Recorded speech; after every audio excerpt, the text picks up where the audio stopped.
Now what movie can I talk about today? Come on, there has to be a classic movie out there waiting for me to do a deep dive into things you didn't know about it. I know it's here somewhere. Ah, yes, The Burbs. Classic 1980s comedy. And apparently only worth $3.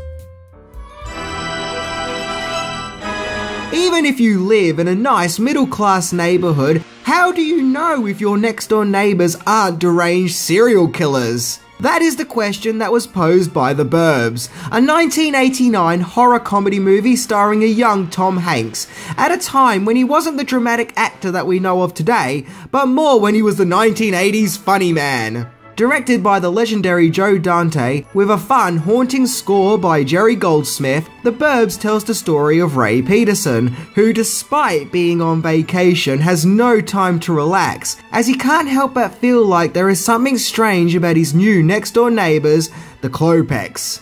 Ray joins forces with his neighbours, the dim-witted but enthusiastic Art, along with older militaristic Lieutenant Mark Rumsfeld, in order to snoop around on the Klopeks and discover if they are really dangerous and have indeed killed their fellow neighbour, Walter. In this zany slapstick comedy in which all hell breaks loose, with many twists and turns in this movie which satirises life in the suburbs and the social stereotypes we tend to give people. So join with me today as we dig up the Klopeks' backyard to see if we can unearth 10 things that you didn't know about the Burbs. Let's check it out.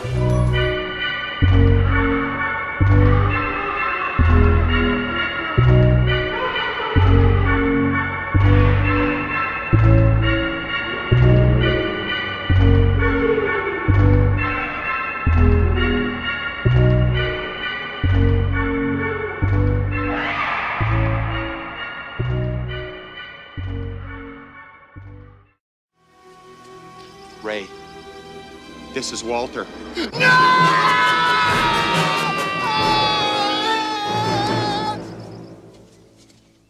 Number 10. The movie's fascinating filming location. Although The Burbs looks like it takes place in any mundane American cul-de-sac, I mean, nothing interesting to see here, right? Well, just like Transformers, there's more than meets the eye, as the cul-de-sac that was used for filming was in fact a giant cul-de-sac prop that was filmed on the Universal Studios backlot. And to give the filmmakers credit, it does look like a real suburban neighbourhood. In fact, the entire location filming was filmed at this backlot. Director Joe Dante had considered filming scenes that went outside the neighbourhood, but it was ultimately decided to keep the movie's entire action taking place within the cul-de-sac. This neighbourhood set would go on to be used in Desperate Housewives, and the house that was used as the Peterson household is the house from the sitcom Leave It to Beaver. And the house that Corey Feldman's character resided in was a house that they borrowed from the TV show The Munsters. I mean, what a weird concept! I mean, imagine saying to another production crew, yeah, we're making a movie over here, we've just got to borrow some of your houses. Number 9. The Burbs uses an animated version of the Universal logo. These days it's quite common for a studio logo to be altered or changed to adapt with the movie it's presenting.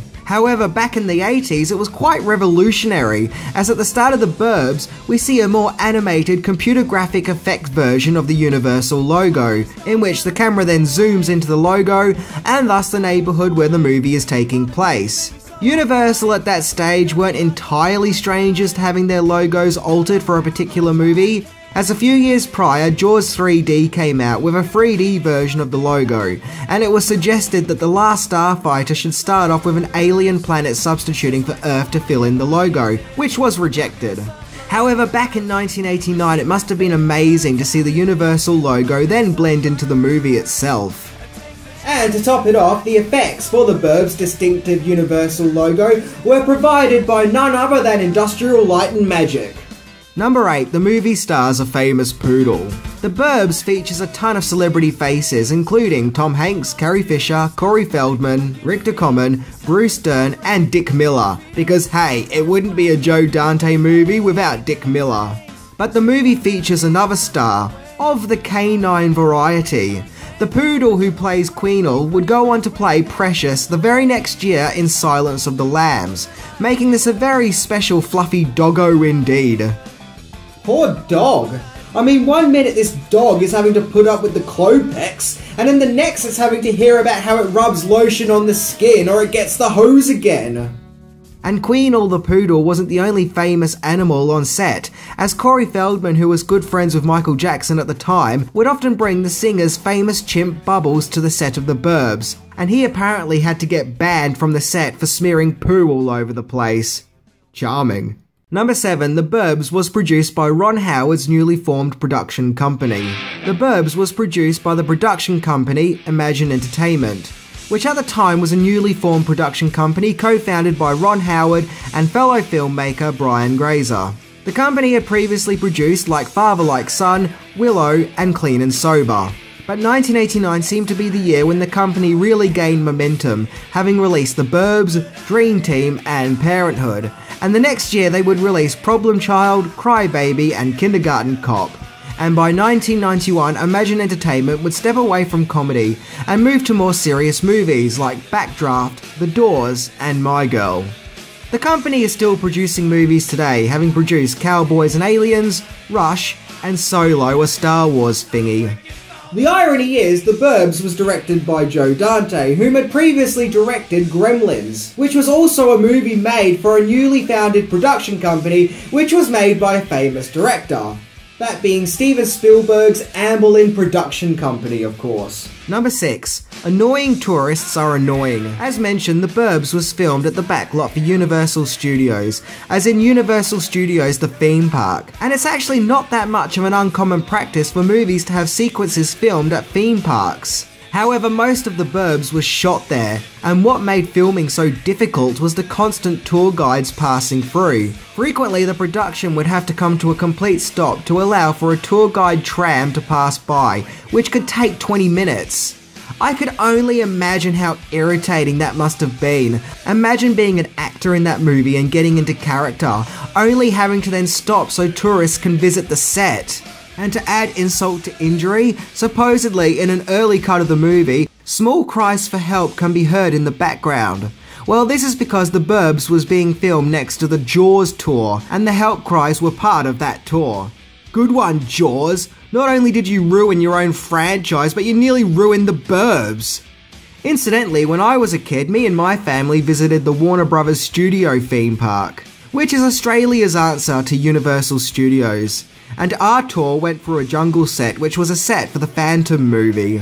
So when you watch the Phantom and you see the jungle set, you can now know that Minty was there. Oh. Number 5, the Gremlins make a cameo. Yep, the little monsters from Joe Dante's smash hit movie that leaped him to fame make a tiny cameo in the movie that you may not have noticed, as we see the choice of breakfast cereal in the Peterson household is none other than Gremlins cereal, in which Dante puts in a fun cheeky reference to his popular movie. And this isn't some weird prop that was made for The Burbs either. Back in 1984 when Gremlins came out, Gremlins cereal was an actual thing, probably making it the only cereal to not eat after midnight. Number 4, 1989 was the year of Hanks. During the later part of the 80s, Tom Hanks was becoming a popular household name, thanks to his likeable, funny man persona that he displayed on screen. Due to starring in movies like Big, Splash, Dragnet and The Money Pit, he was becoming more and more in demand. However, he did somewhat have reservations for playing the character Ray Peterson for The Burbs, simply because the Ray character was a father, so I'm guessing he was worried that that would interfere with his carefree, romantic, funny man image that he had going on at the time. Thankfully, he was convinced to star in the role, and not only that, but also that same year, another Tom Hanks hit came out, that being Turner and Hooch. All these successful comedies would boost Hanks' career higher and higher, until he was able to step out of the funny man mold and move on to more provocative roles in movies such as Philadelphia and Forrest Gump, which of course led him to the Tom Hanks that we know today.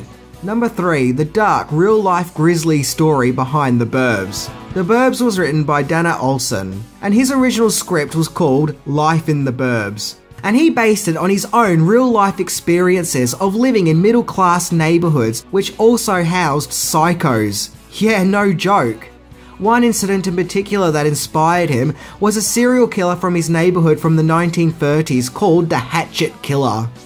Olsen found the idea of having a brutal serial killer living next door to you to be quite startling. So he took this idea of a real-life Grizzly serial killer from the 1930s and turned it into a family-friendly comedy movie, of course.